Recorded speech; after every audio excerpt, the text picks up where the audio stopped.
Assalamualaikum warahmatullahi wabarakatuh.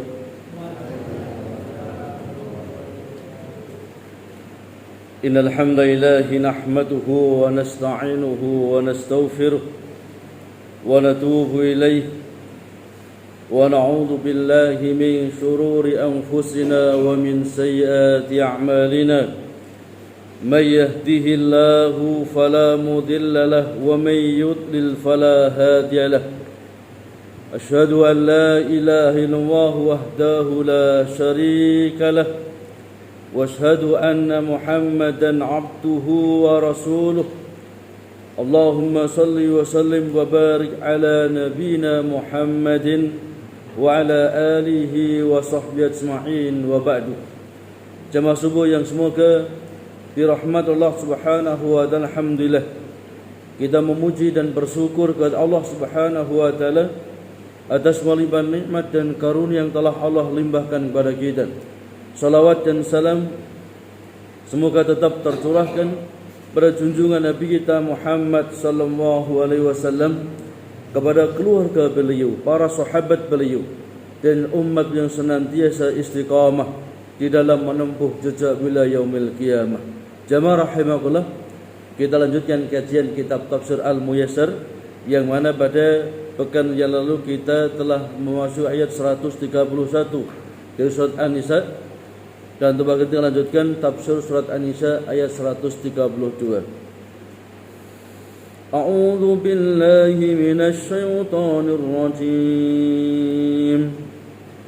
Walillahi ma fis samawati wa ma fil ardh وَكَفَى بِاللَّهِ وَكِيلًا إِنْ يَشَأْ يُذْهِبْكُمْ أَيُّهَا النَّاسُ وَيَأْتِ بِآخَرِينَ وَكَانَ اللَّهُ عَلَى ذَلِكَ قَدِيرًا مَنْ كَانَ يُرِيدُ ثَوَابَ الدُّنْيَا فَإِنَّ اللَّهَ ثَوَابُ الدُّنْيا وَالْآخِرَةِ وَكَانَ اللَّهُ سَمِيعًا بَصِيرًا. يا أيها الذين آمنوا كونوا قوامين بالقسط شهداء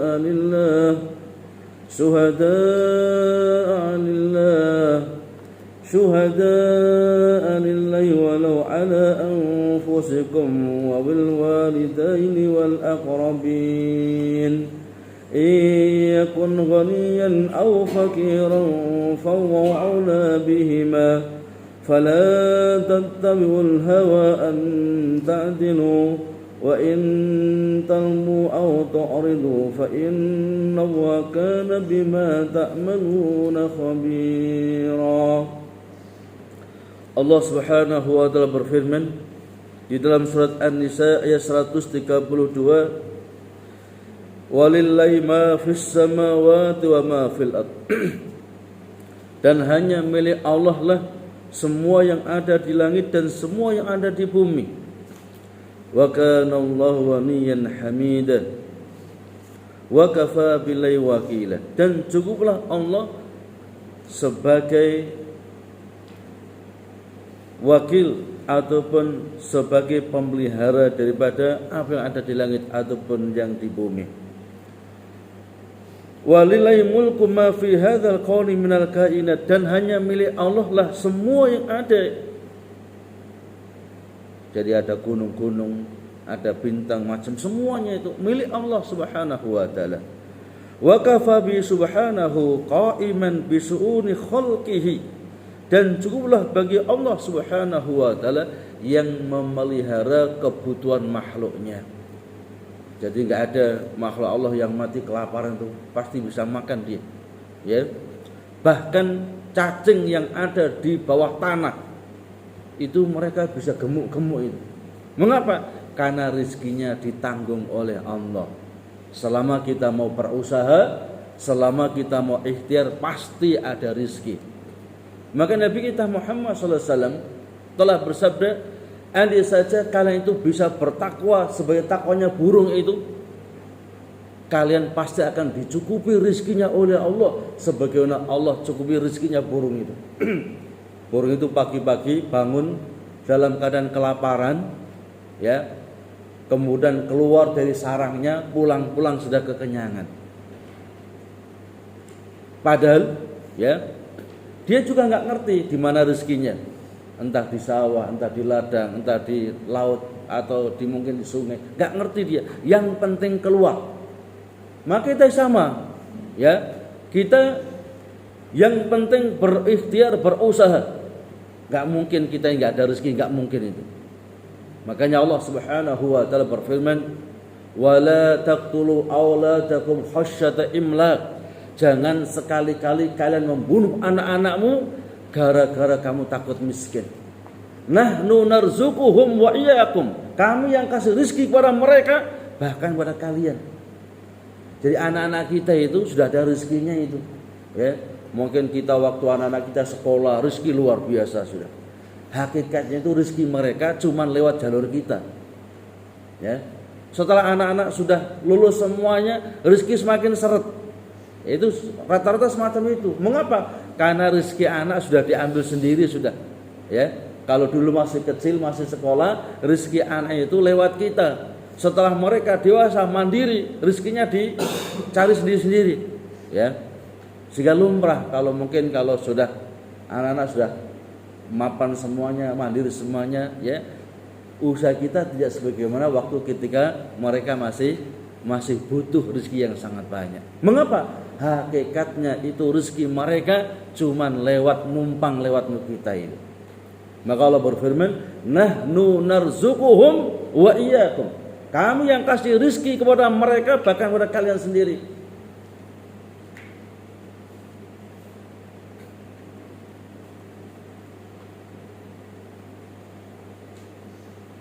Hafidan laha, bahkan Allah lah yang menjaga mereka. Dijaga oleh Allah Subhanahu wa taala. Kelanjutan ayat, "Iyasa yudhibkum ayuhan nas." Andai saja Allah menghendaki, yudhibkum ayuhan nas, Allah akan binasakan kalian wahai manusia. Wa ya'ti bi akharin, kemudian Allah akan datangkan kaum yang lain sebagai ganti kalian. Jadi kalau kita ini durhaka kepada Allah, karena Allah menghendaki kita binasakan semua, itu mampu Allah itu. Ya. Jangankan hanya 10 orang, ya, 20 orang, ratusan orang. Kaumnya Nabi Nuh itu satu negara hilang semuanya. Ya. Hanya tinggal Nabi Nuh dan orang-orang yang beriman bersamanya, bahkan anaknya, bahkan istrinya ikut ikut dibinasakan oleh Allah karena kufur. Kaumnya Nabi Lut, ya, satu negara habis semuanya, tinggal satu orang yang hidup, hanya Nabi Lut. Mampu Allah itu. Bahkan cara membinasakan ya luar biasa itu. Siapa kaum Nabi Lut? Mereka yang senang perempuan, senang lesbian, selaki-laki homoseks. Maka pelaku homoseks atau lesbian ini azabnya parah itu. Ya, di zaman Nabi Lut itu dilempari batu dari langit dan batu itu ada namanya. Ya, persis seperti yang mengenai misalnya Parjo, Parman, kena semuanya itu ada namanya. Setelah dilempari batu semuanya, kemudian Allah balik, ya, bumi itu dibalik oleh Allah. Yang atas ditaruh bawah, yang bawah ditaruh atas. Sehingga mereka nggak butuh kuburan itu, langsung mudah bagi Allah itu, ya. Yang atas langsung ambles, ya, ambles ke bawah, ya, rumahnya ambles, semuanya ambles, ya. Yang bawah langsung muncul ke atas. Bahkan di negara kita pernah terjadi itu beberapa tahun yang lalu, ya kan? Di negara kita ketika terjadi LGBT, mereka meresmikan dirinya, itu langsung ya disiksa oleh Allah, langsung itu yang atas langsung mendelep ke bawah. Dan itu nyata, ya, di negara kita pernah terjadi itu beberapa tahun yang lalu. Ketika LGBT, ya, homoseks, lesbian dibiarkan, adabnya tidak sama seperti yang lainnya. Maka Nabi kita Muhammad SAW telah bersabda, "Uqtulul fa'il wal maf'ul." Bunuh, ya, eksekusi mati yang praktek atau yang dipraktekkan. Ya, jadi lesbian atau homoseks itu kata Nabi untuk menyelamatkan harus dieksekusi mati, nggak boleh hidup itu. Ya, kalau laki-laki senang laki-laki, perempuan senang perempuan, itu harus dieksekusi mati. Enggak boleh enggak. Kalau enggak akan muncul bencana yang luar biasa. Bahkan ketika ada ya orang yang praktek dengan binatang, binatang pun juga harus disembelih itu. Ya, dibunuh. Enggak boleh hidup, bahkan enggak boleh dimakan. Ya. Jadi apa itu? Itu untuk menghilangkan efek buruknya dari binatang yang dipraktekkan pun juga harus dibunuh, ya, bahkan nggak boleh dimakan, walaupun kambing, walaupun sapi dan sebagainya. Kalau tidak akan datang bencana yang luar biasa, yang jauh daripada itu. Ketika Allah menghendaki, maka Allah akan musnahkan kalian, wahai manusia, dan Allah akan datangkan kaum yang lain sebagai ganti kalian. Wa kana Allahu ala dzalika qadira, dan Allah sangat mampu untuk melakukan hal yang semacam itu. Iya sa'allahu yuhlikukum ayuhan nas wa ya'ti biqaumin akharin ghairikum wa kana ala dzalika qadira. Ya, dan mudah bagi Allah mempraktikkan semacam itu. Kadang-kadang manusia saking kufurnya, saking kafirnya nantang Allah. Ya, menantang Allah dan macam-macam. Ketika diuji betul sakit baru tahu dia, ya, baru tahu bahwasanya Allah itu Maha mampu segala-galanya. Cuma memang manusia itu, kata Allah, wa kanal insanu, ya, dan manusia itu banyak kafirnya, banyak kufurnya, ya, dibandingkan yang iman itu lebih banyak yang kufur. Maka jangan heran di mana-mana ada kekufuran, ya, kemaksiatan, ya, perjudian di mana-mana, kemaksiatan di mana-mana. Itu memang ya tabiat manusia itu, mereka lebih senang bermaksiat dibandingkan taat. Padahal taat itu nggak butuh dana, nggak butuh biaya kan. Kita sholat kan nggak butuh ongkos itu, ya. Kita butuh langsung masuk masjid sholat, kan nggak butuh ongkos, nggak butuh bayar, ya. Kita minum air putih itu juga nggak butuh bayar, semuanya siap, ya, berlimpah. Cuman manusia itu mereka justru minum yang ya, minum yang mahal, dan itu diharamkan. Bahkan rasanya pun katanya juga nggak enak, ya. Mereka juga senang berjudi, ya, dan macam-macam. Sampai lupa kepada keluarganya, lupa kepada anak dan istrinya karena sibuk dengan main judi. Padahal ya dia nggak mungkin bisa senang sesungguhnya. Dia akan bahagia sesungguhnya ketika rukun dengan istrinya, rukun dengan anaknya, kemana-mana bareng. Itu bahagia sesungguhnya itu. Tapi ketika ditinggal judi dan macam-macam, ya, dibiarkan, nggak dihiraukan keluarganya, ini dia pun senengnya teman bukan hakiki, semu yang ya, seneng yang semu. Dan itulah propaganda syaitan. Kelanjutan ayat, man kana yuridu thawabat dunya, barang siapa yang menghendaki pahala dunia, fa indallah thawabud dunya wal akhirah, maka ketahuilah di sisi Allah itu ada pahala dunia dan pahala nanti di yaumil akhirah. Jadi di sisi Allah itu ada pahala dunia. Maka kalau kita minta rezeki kepada Allah, ya, nggak perlu ke Gunung Kawi syirik itu. Berapa banyak orang yang mau kaya ke Gunung Kawi, ya kan? Atau mungkin ya ke kuburan, ya, di Jawa Tengah itu ada kuburan tempat untuk minta pesugihan ini, ya. Dan itu nyata, ya, dikasih kerikil, ya, kerikil dilemparkan jadi anak kecil nyolong nanti. Dan ini pernah ada, ya, apa itu, orang yang ngaku terus terang ngaku, ya. Jadi karena merasa berat, ya, kerja kok repot, ya, akhirnya itu datang ke kuburan yang dikeramatkan di Jawa Tengah itu, ternyata dikasih 2 kerikil, ya, maharnya sekian, misalnya maharnya 1 juta, berarti tiap hari dapat 1 juta itu. Kalau maharnya 5 juta, tiap hari dapat 5 juta. Tapi konsekuensinya juga berat. Ya. Akhirnya sadar dan kemudian ya hilanglah itu semuanya. karena persyaratan-persyaratan dilanggar, ya. Jadi milik Allah lah pahala dunia dan akhirat. Kalau kita minta harta, minta kekayaan, minta kepada Allah. Kita sholat duha, ya, kemudian minta kepada Allah. Ya, cuman jangan sampai niatnya sholat untuk kaya. Ya, kita sholat untuk ibadah kepada Allah, cuman kita juga meminta kepada Allah. Karena yang punya hak semuanya, yang punya kuasa semuanya itu hanya Allah. Ya, sesulit apapun kita minta kepada Allah, mendekatkan diri kepada Allah, maka Allah akan berikan jalan keluar. Janji Allah Subhanahu wa taala, "Wa may yattaqillaha yaj'al lahu makhraja wa yarzuqhu min haitsu la yahtasib." Barang siapa yang betul-betul beriman dan bertakwa kepada Allah, yaj'al lahu makhraja, Allah akan berikan jalan keluar dalam setiap kesulitannya. Sesulit apapun pasti Allah berikan jalan keluar itu. Ya. Yang kedua, wa yarzuqhu min haitsu la yahtasib. Akan kami berikan rizki dari arah yang tanpa dia duga-duga. Ya. Dia enggak tahu masalah ini itu, cuman ya Allah kehendaki bisa dia dapat rezeki dari itu. Ya.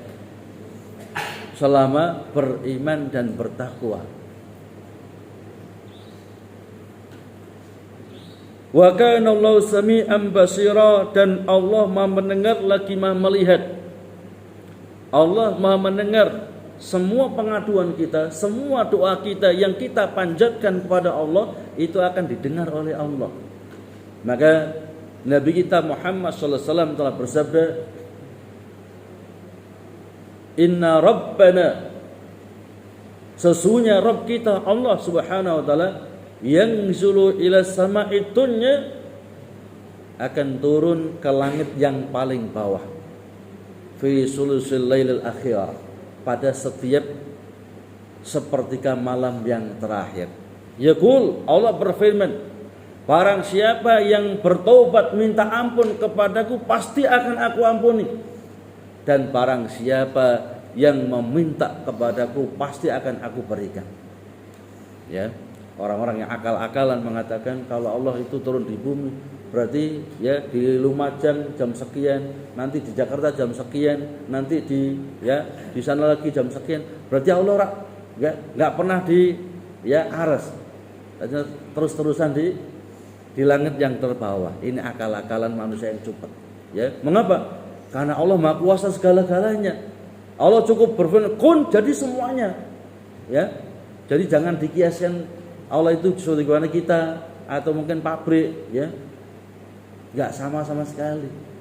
Allah itu menjaga seluruh makhluknya, ya, seluruh makhluknya yang di bumi, berbicara semuanya, ya, yang di langit seluruhnya berbicara, itu Allah tahu semuanya itu, ya.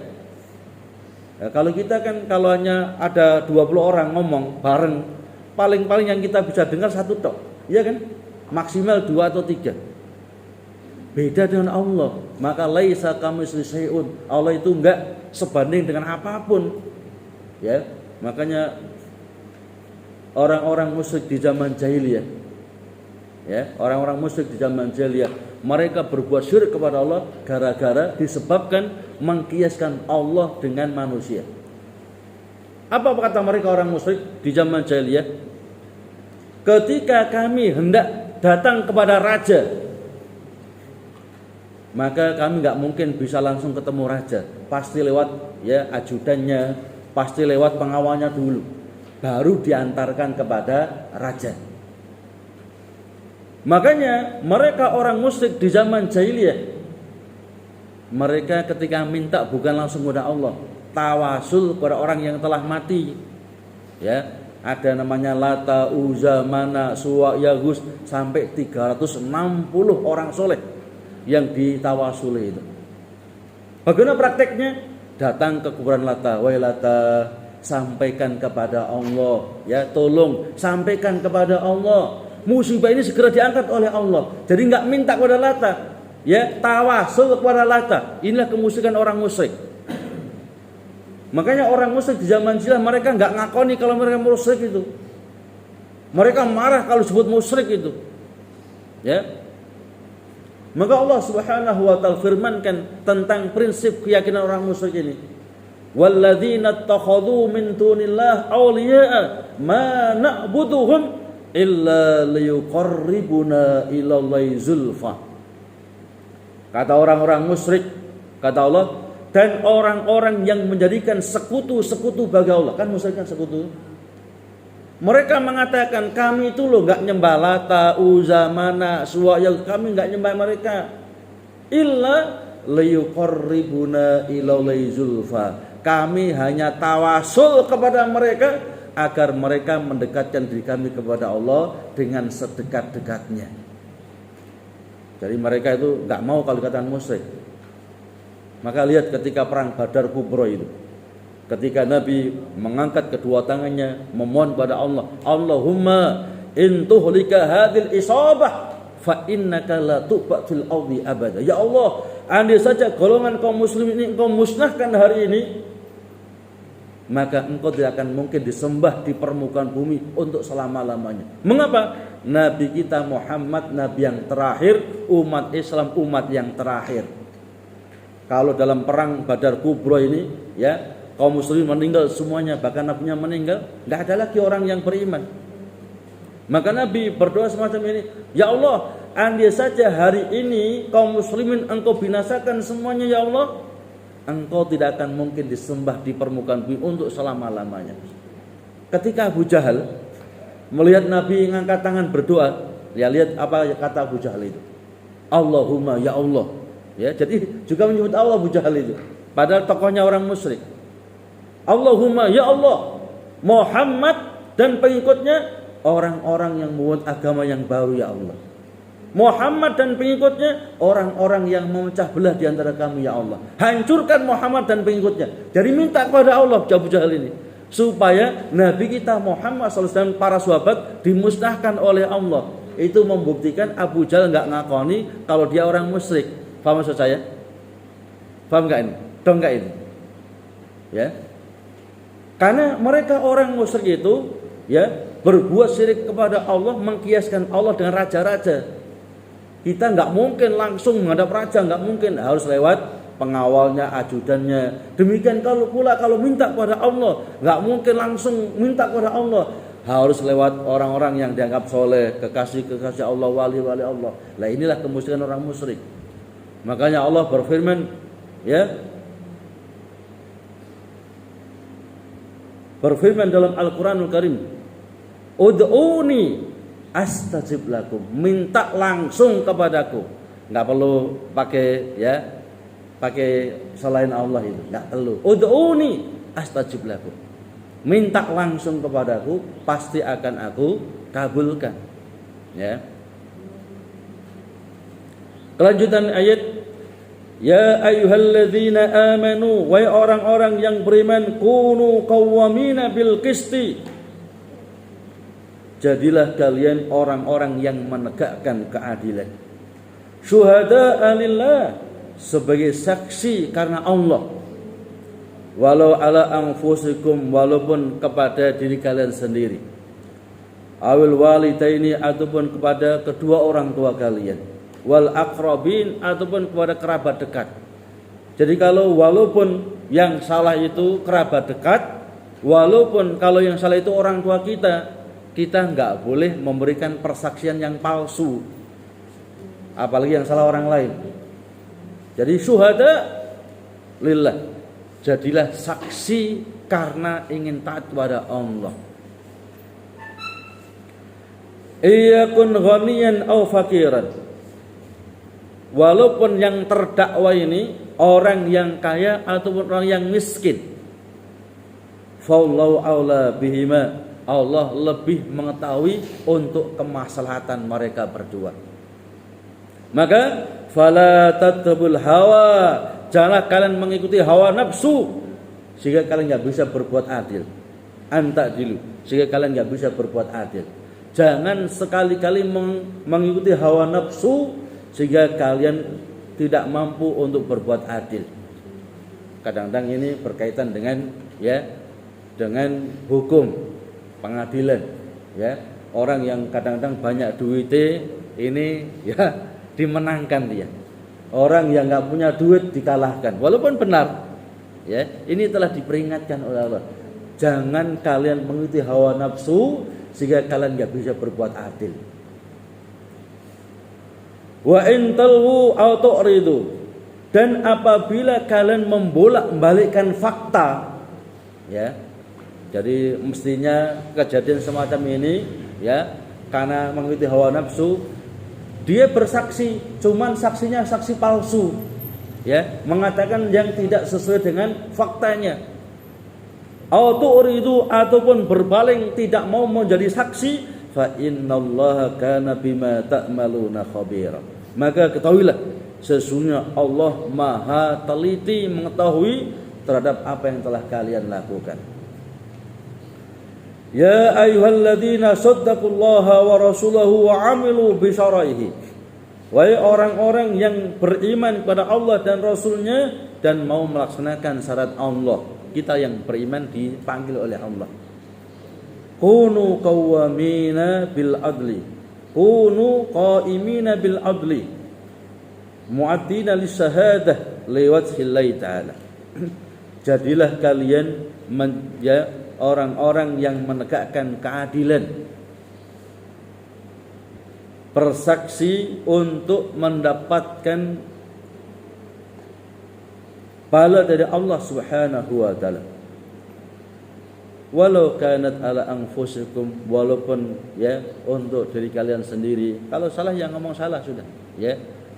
Dia mengatakan jujur walaupun perkataan ini akan justru merugikan dia, merugikan dirinya sendiri. Ini orang yang beriman, ya. Dia orang beriman itu, ya, dia akan berkata jujur, walaupun mungkin ucapannya ini akan merugikan dia sendiri.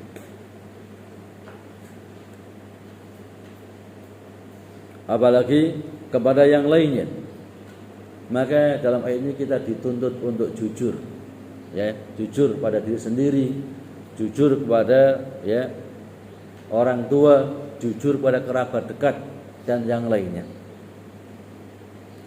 Di mana ketika kalian itu tidak mau mengatakan bersaksi dengan sebenarnya, jadi saksi tapi membolak-balikkan fakta, nggak benar, ya. Mestinya yang ngambil A ngomong yang ngambil B. Mestinya yang bersalah itu A mengatakan yang salah B, ya. Ataupun tahu yang benar tapi dia nggak mau bersaksi dia. Ketahui bahwasanya Allah Maha mengetahui terhadap apa yang kalian lakukan dan Allah akan memberikan balasan setimpal dengan perbuatan kalian. Maka seorang muslim itu adalah orang yang jujur dalam ucapannya, orang yang jujur dalam perbuatannya, ya, itulah muslim. Maka banyak dalam hadis Nabi kita Muhammad sallallahu alaihi wasallam, ya, termasuk apalagi ketika kita berpuasa itu kita harus jujur, nggak boleh bohong. Kalau bohong bisa jadi pahala puasa itu habis untuk ganti dari perbuatan bohongnya. Kata Nabi kita Muhammad sallallahu alaihi wasallam, bahwasanya Allah tidak butuh kepada hamba-hamba yang berpuasa hanya sekedar yada' ta'amahu wa syarabahu, hanya sekedar puasa meninggalkan makan dan minum, tapi dia tidak mau meninggalkan qaulu zur wal amal bihi, ya, dia tidak mau meninggalkan ucapan bohong ataupun perbuatan bohong. Jadi ucapan yang bohong, perbuatan yang bohong ini bisa mengurangi pahala puasa, bahkan menghilangkan seluruh pahala puasa. Ya, maka di sini memberikan pemahaman